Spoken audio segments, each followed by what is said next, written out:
Hi అండి, welcome to our channel నాన్న హర్విల్లు. అమ్మమ్మలు నాయనమ్మలు అందరూ ఒకప్పుడైతే పులుసులే పెట్టేవారండి. ఎక్కువ గుడ్డు పులుసు, గుడ్డు కర్రీ అని కూడా అంటారండి. ముందుగా అయితే గుడ్లను ఉడకబెట్టుకొని తొక్క తీసేసుకోవాలండి. ఒక ప్యాన్లో ఆయిల్ వేసుకొని కొంచెం చిటికెడు పసుపు కూడా ఆయిల్లో వేసి ముందుగా మనం తొక్కలు తీసుకున్న గుడ్లని కొంచెం ఘాట్లు పెట్టి వేసుకోవాలండి. ఫ్రై చేసుకోవాలన్నమాట. ఫ్రై చేసి కొంచెం పక్కకు తీసేసిన తర్వాత నేనైతే ఒక మీడియం సైజు 2 పెద్ద ఉల్లిపాయలు తీసుకున్నానండి. పెద్ద ఉల్లిపాయలని చిన్న చిన్న ముక్కల్లా, కొంచెం ఎక్కువ ఉల్లిపాయలు ఉంటే కొంచెం ఎక్కువ కర్రీలా ఉంటుందండి, ఎగురు అనేది బాగుంటుంది. 4 పచ్చిమిరపకాయలు తీసుకొని పొడవుగా కట్ చేసుకున్నాను.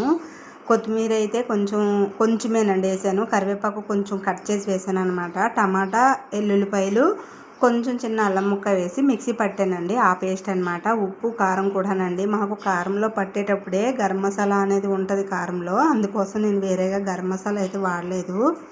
వేసి కొంచెం బాగా మగ్గిన తర్వాత ఆయిల్ అనేది కొంచెం రిలీజ్ అయిన తర్వాత గుడ్లు అనేది వేసి కొంచెం చింతపండు పులుపు అండి, మనం తినే పులుపుని బట్టి చింతపండు వాటర్ అనేది వేసుకోవాలి. పులుపు వేసుకొని కొంచెం మరిగిన తర్వాత కొత్తిమీర వేసుకోవచ్చండి. ఇదేనండి ఈరోజు వీడియో. చాలా చాలా బాగుంటుంది. ఒకసారి ట్రై చేయండి ప్లీజ్ అండి. లైక్ చేయండి, షేర్ చేయండి, సబ్స్క్రైబ్ చేయండి.